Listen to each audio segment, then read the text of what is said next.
Hello guys, कैसे हो तुम। स्वागत है तुम सभी का एक और वीडियो में।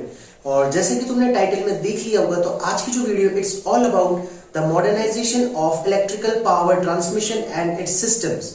तो बेसिकली ये जो स्टोरी पूरी रिवॉल्व करेगी, ये हमारी इलेक्ट्रिकल पावर के ऊपर रिवॉल्व करेगी। लाइक जैसा जो भी प्रेजेंट मॉडर्न टाइम में जो हम इलेक्ट्रिसिटी यूज कर रहे हैं, क्या ये आज के 2-250 साल पहले वैसी ही थी?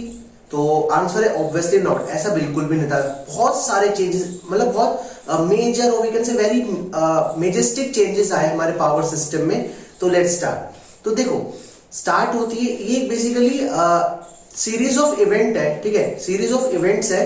तो बहुत सारे इवेंट्स ऐसे हुए 1870 से लेके 1895 तक, जिन्होंने हमारे पावर ट्रांसमिशन सिस्टम को बदल कर रख दिया।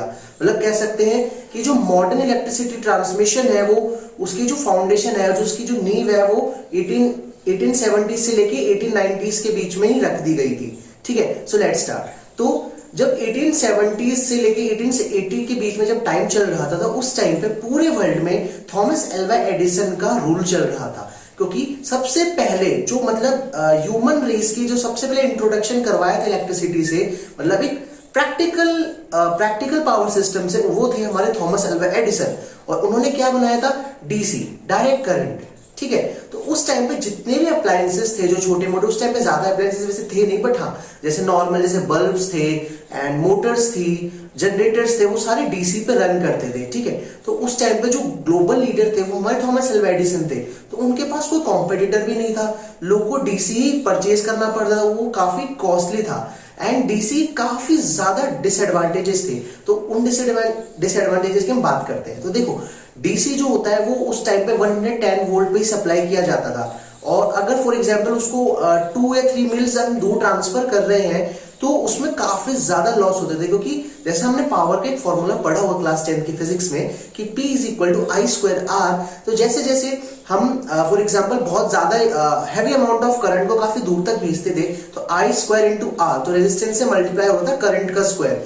तो पावर लॉस वहां पे बहुत ज्यादा हो रहा था। फॉर एग्जांपल मैंने 100 की पावर बनाई, तो पहुंचते पहुंचते वो 50 या 60 की पावर ही वहां जाती है। मतलब लाइक 40% वहां पे लॉस हो गया था। तो पहला चीज तो ये थी कि काफी ज्यादा एफिशिएंसी नहीं थी इसकी, मतलब लेस एफिशिएंट था। सेकंड, काफी कॉस्टली था, बहुत महंगा पड़ता था इसको जनरेट करना। थर्ड, और ये इजीली कन्वर्टेबल नहीं था। जैसे अभी जो हम बिजली यूज करते हैं, अभी एसी पे आएंगे बाद में, ठीक है, तो अभी जो हम बिजली यूज करते हैं उसको AC to DC, DC to AC बहुत इजीली हम कन्वर्ट कर लेते हैं। तो उस टाइम पे ऐसा कोई भी इक्विपमेंट नहीं था जिससे एसी टू डीसी और डीसी टू एसी बना दिया जाए।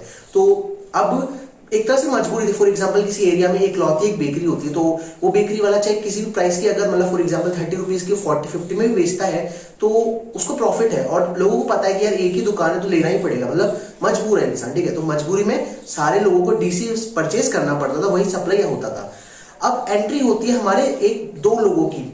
पहला नाम निकोला टेस्ला, मतलब बहुत जीनियस साइंटिस्ट थे, मतलब मैं तो एक तरह से आइडल मानता हूं। ठीक है, एंड सेकंड थे हमारे जॉर्ज वेस्टिंग हाउस। नाम याद रखना, जॉर्ज वेस्टिंग हाउस। तो बेसिकली एक इंजीनियर थे।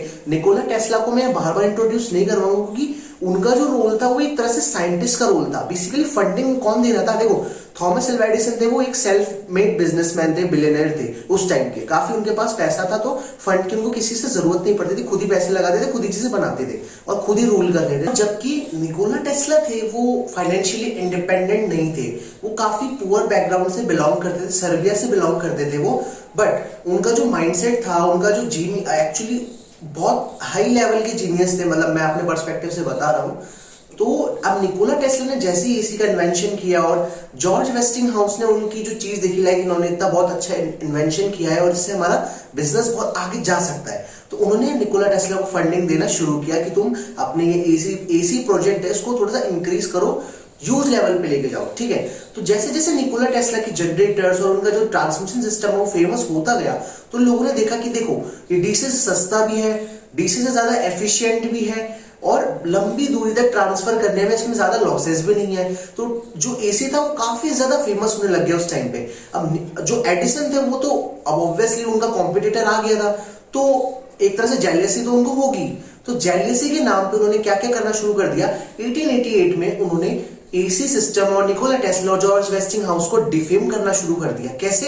अब देखो, काफी सारे इवेंट्स ऐसे हुए जो कि मेरे पर्सपेक्टिव से तो ये नहीं ह्यूमन है, ठीक है, मतलब इंसानियत के बिल्कुल खिलाफ है ये जितने भी इवेंट्स जो एडिसन ने किसी इंसान को डिफेम करने के नाम पे किए। अब देखो एडिसन ने क्या किया उस टाइम पे, जो हमारे मतलब 1870s 1880s के टाइम पे, उस टाइम पे जो क्रिमिनल्स होते थे उनको हैंग कर दिया जाता था, उनको फांसी दे दी जाती थी। तो उन्होंने कहा मतलब जो गवर्नमेंट ऑफ यूएस थी उनको एडिसन ने सजेशन किया कि देखो हैंगिंग करने से काफी ज्यादा एक्सपेंस होता है, तो इससे अच्छा हम करंट देके ही मार देते हैं ना। तो एडिसन ने क्या किया, पहली इलेक्ट्रिक चेयर बनवाई, ठीक है, जो कि किससे रन होती थी, एसी से, मतलब ऑल्टरनेटिंग करंट से रन करती थी। अब हुआ क्या, उस पे एक चोर को मतलब एक क्रिमिनल को बिठाया उन्होंने और उसको 1100 वोल्ट्स के आसपास सप्लाई देकर उसको किल कर दिया, मार दिया। और ये रातों रात न्यूज में फैल गई थी कि देखो निकोला टेस्ला और वेस्टिंग हाउस का जो करंट है, एसी करंट है, वो कितना डेंजरस है, उससे लेके कि इंसान मर सकता है। और फिर उन्होंने क्या किया, एडिसन ने मतलब नहले पे दहला, उन्होंने क्या किया, एक एलिफेंट लिया सर्कस से, जिसके जो मालिक थे वो काफी परेशान थे क्योंकि उसने उनके रिश्तेदारों किसी को रिलेटिव को मार दिया था उस हाथी ने। तो वो परेशान तो थे, तो उन्होंने एडिसन ने उस हाथी को लिया जिसका नाम था टॉपसी, और उसको भी इलेक्ट्रोक्यूट करके मार दिया, जस्ट टू शो दैट कि जो एडिसन का जो निकोला टेस्ला का एसी है वो काफी ज्यादा डेंजरस है। तो ऑब्वियसली मतलब लाइक तुम किसी इंसान को करंट लगाओगे तो वो मर ही जाएगा, तो इसमें एसी और डीसी का कोई लेना देना ही नहीं है। अब जस्ट बिकॉज जो हमारा एसी था वो काफी हाई वोल्टेज पे सप्लाई होता था, लाइक 11 केवी, मतलब 11,000 वोल्ट, 12,000 वोल्ट, 1 लाख वोल्ट पे उसको ट्रांसफर कर सकते हैं, जबकि जो हमारा डीसी था उस टाइम पे 110 120 वोल्ट पे ट्रांसफर किया जाता था। तो as compare to 11 KV and 110 volt, तो जस्ट इमेजिन द गैप, ठीक है, कितना गैप आ गया, कितना डिफरेंस आ गया। तो ऑब्वियसली 110 वोल्ट डीसी, अगर लाइक मैं नॉर्मल डीसी को 110 वोल्ट को छू लूं तो आई गेस डेथ तो नहीं होगी। लाइक अगर एम्पियर को मैं करंट को बढ़ा दूंगा तो मर सकता है इंसान, पर अगर नॉर्मल लाइक हाफ एम्पियर, मिली एम्पियर्स में कुछ है एंड 110 वोल्ट डीसी है तो एक इंसान आराम से सर्वाइव कर सकता है। But in case of AC 110 volt पे आप सर्वाइव नहीं कर सकते क्योंकि वो ऑल्टरनेट है, उसका साइन वेव की तरह चलता है, तो ऑब्वियसली उसमें झटके ज्यादा लगेंगे और इंसान मर भी जाएगा। अब हुआ क्या, देखो ये जो सारी सीरीज थी, जितने भी इवेंट्स हुए, इनको हम क्या टर्म देते हैं, द वॉर ऑफ करंट्स, किसके बीच में, निकोला टेस्ला एंड एडिसन, ठीक है। अब हुआ क्या, कौन जीता, कैसे फाइनलाइज हुआ, सब कुछ तो देखो। 1893 में यूएस गवर्नमेंट एक काफी अच्छा फेयर ऑर्गेनाइज करवा रही थी, हर साल होता है, जिसको हम बोलते हैं कोलंबियन एक्सपोजिशन, ठीक है, वर्ल्ड कोलंबियन एक्सपोजिशन। अब कोलंबियन एक्सपोजिशन क्यों है, क्योंकि 14th सेंचुरी में जब कोलंब यूएस आए थे तो उसकी एनिवर्सरी मार्क करने के लिए एक फेयर लगाया जाता था, कहां पर, कोलंबस में, ठीक है। तो अब हुआ क्या, देखो अब हुआ क्या, 1893 में यूएस मतलब जो यूएस गवर्नमेंट थी वो कॉन्ट्रैक्ट लेके आई किसके पास, वेस्टिंग हाउस और एडिसन के पास, कि हमको इस पूरे फेयर में पावर ट्रांसमिट करनी है, लाइक बिजली सप्लाई करनी है एक तरह से, ठीक है।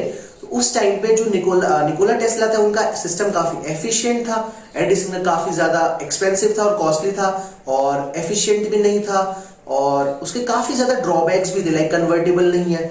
और फिर सीधा और किसको फायदा मिला इससे, वेस्टिंग हाउस को, उनकी इमेज भी ठीक हो गई क्योंकि गवर्नमेंट से कॉन्ट्रैक्ट मिला यार। जस्ट इमेजिन कि यूएस गवर्नमेंट आपके पास आ रही है कि इस इतने बड़े फेयर को, जो कि कितना रिमार्केबल फेयर था, और उसमें उन्होंने सप्लाई किया, तो पहला जीत तो उनकी यही हो गई कि उनको ये कोलंबियन एक्सपोजिशन में सप्लाई करने का मौका मिला। एंड सेकंड, 1894 में उनको नाइग्रा फॉल्स के हाइड्रो इलेक्ट्रिक डैम में प्रोजेक्ट मिल गया ताकि तुम यहाँ पे बिजली बना सको एसी जनरेटर्स के थ्रू।